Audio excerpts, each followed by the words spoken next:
Hello everyone, this is Konstantin. Let's start with May's global stock market performance and recent macroeconomic trends. The market's expectations for rate cuts shifted day by day based on the latest economic data. At the start of May, there was a 75% chance of a rate cut in September, which dropped by the end of the month. Now, the market expects only about 30 basis points of cuts by year-end. Among the positive signals was inflation, which is moving in the right direction. Core inflation readings declined from 3.8% to 3.6% in April, the largest monthly drop since September 2023. Although 3.6% is still above the Fed's target, it is the lowest level since 2021. After a stock market decline in April, May was significantly better. Wall Street's major indices saw record gains, with technology stocks leading the way. The S&P 500 advanced 5% in May, and the NASDAQ composite rallied approximately 8.5%, crossing the 17,000 mark for the first time. The significant growth was largely due to companies reporting earnings that exceeded analysts' expectations. Specifically, 78% of S&P companies reported positive earnings surprises and 61% exceeded revenue expectations. However, despite these beats, only 51% of stocks traded up the day after their earnings reports. Let's look closer at the first quarter reporting season for gaming companies. I'd like to start with the company I represent, GDEV. We achieved our second consecutive quarter of bookings growth and reached a record high audience expansion due to marketing efficiency in the first quarter. Additionally, the share of the PC platform increased to 38%, which positively impacts store commission reductions and bottom line growth. This led to a historically low blended platform commission of 22.6%. At the end of the first quarter, GDEV had 129 million in available cash funds. Also, during a webcast available via this link, we discussed our completed self-tender offer through which 8.4% of total issued ordinary shares were repurchased from the market to boost trading liquidity by increasing our public float.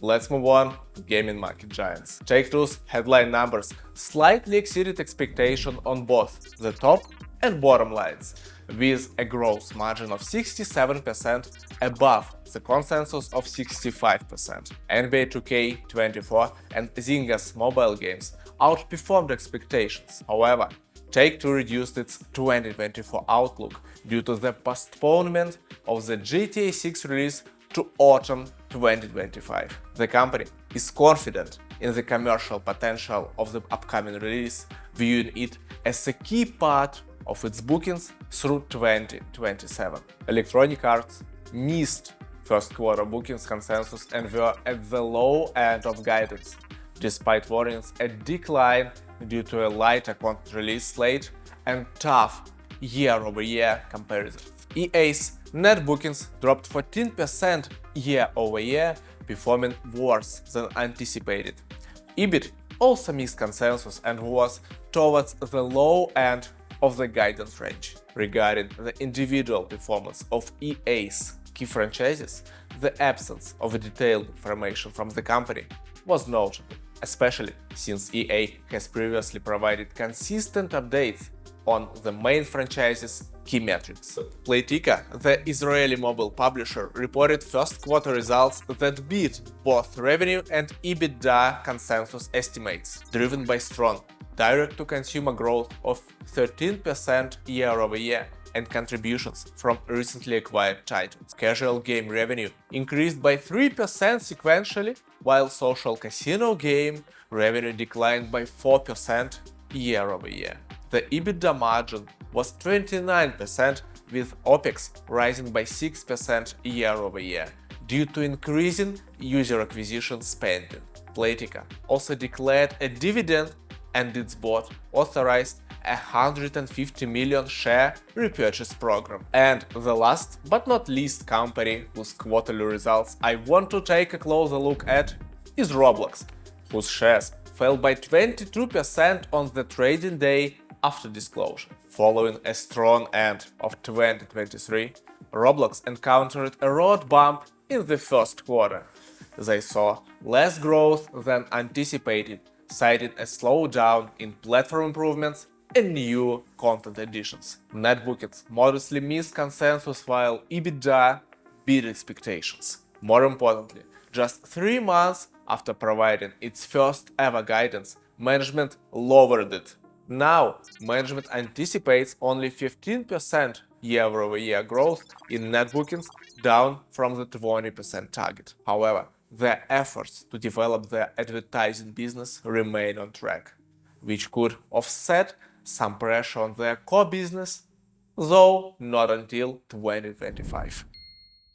The performance of gaming stocks in May 2024 was significantly influenced by earning reports, making the gaming sector one of the best performers in the public market. For example, the NASDAQ video gaming and esports ETF rose by 8% in May, marking one of its best months in recent years. Its growth since the beginning of 2024 has reached 15%. Among the top-performing gaming stocks in May, Playtika stands out, with shares increasing by 21% thanks to positive earnings results. Stillfront shares also rose by 12% following the announcement of the completion of a share buyback program and the launch of a new one, which naturally boosted their stock price. Plowin also deserves to mention as it continues to surpass analyst expectations. Its stock grew by 15% in May, driven by strong earnings reports, with a total growth of 104% since the beginning of the year. The impressive performance has solidified Plowin as a market leader. However, not all gaming stocks performed well in May. Ubisoft experienced a surprising 14% drop in its stock price on May 15, following the announcement of a new Assassin's Creed game, which received heavy criticism from the player community. This incident underscores the significant influence of the community for public gaming companies. Among the biggest losers, Unity's stock price fell by 25% last month due to weak earnings results and lowered guidance on key metrics for the second quarter. Overall, Unity's decline since the beginning of the year is now at 53%, making it the worst performing major gaming company in the stock market. As we wrap up, thank you for watching. Please like and subscribe to GDEV News. Ask your questions in the comment section. See you next time.